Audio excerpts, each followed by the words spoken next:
আসসালামু আলাইকুম বন্ধুরা। করলা খেতে একদম ভালো লাগে না? কি টেস্ট, পুরো বিটার। একদম ভালো লাগে না, তাই না? শুধু রোগের কারণে খেতে হয়, এটাই তো? না। আর করলা দেখে মুখ সিটকাতে হবে না।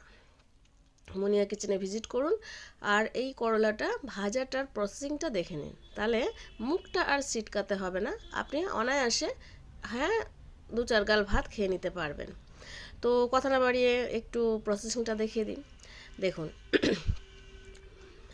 এর তেঁতোটা 70% চলে যাবে। এর তো অনেক রকম প্রসেস আছে, তো আমি একরকম প্রসেস দেখাই।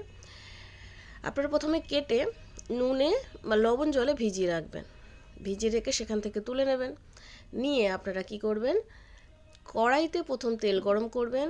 অবশ্যই কড়াইতে তেল গরম করে তার সঙ্গে ওই করলা দিয়ে দেবেন। পেঁয়াজটা লাল করবেন না, ঠিক আছে?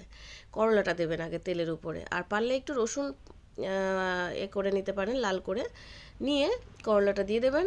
করলাটা দিয়ে তার সঙ্গে আলু, কড়াইশুঁটি, ক্যাপসিকাম, আচ্ছা, আরও যদি কোনো সবজি এক্সট্রা থাকে 2-1 টুকরো করে দিতে পারেন। আর এর সঙ্গে দেবেন পেঁয়াজ কালি, ঠিক আছে?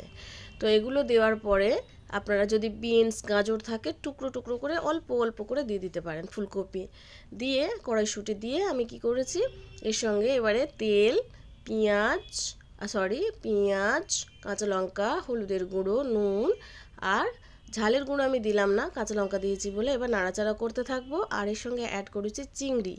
তো এটা আস্তে করে দিয়ে প্রথমে সিদ্ধ করে নেবেন, তারপরে জোরে দিয়ে আপনারা ভালো করে লাল করে নেবেন, ঠিক আছে? এভাবে একবার করে দেখুন, এর 70% তেতো চলে যাবে আর খেতে খুব খুব খুব ভালো লাগবে। যারা তেতো খায় না তারাও খাবেন। আর ভিডিওটি ভালো লাগলে লাইক, কমেন্ট, শেয়ার করবেন, অবশ্যই সাবস্ক্রাইব করবেন।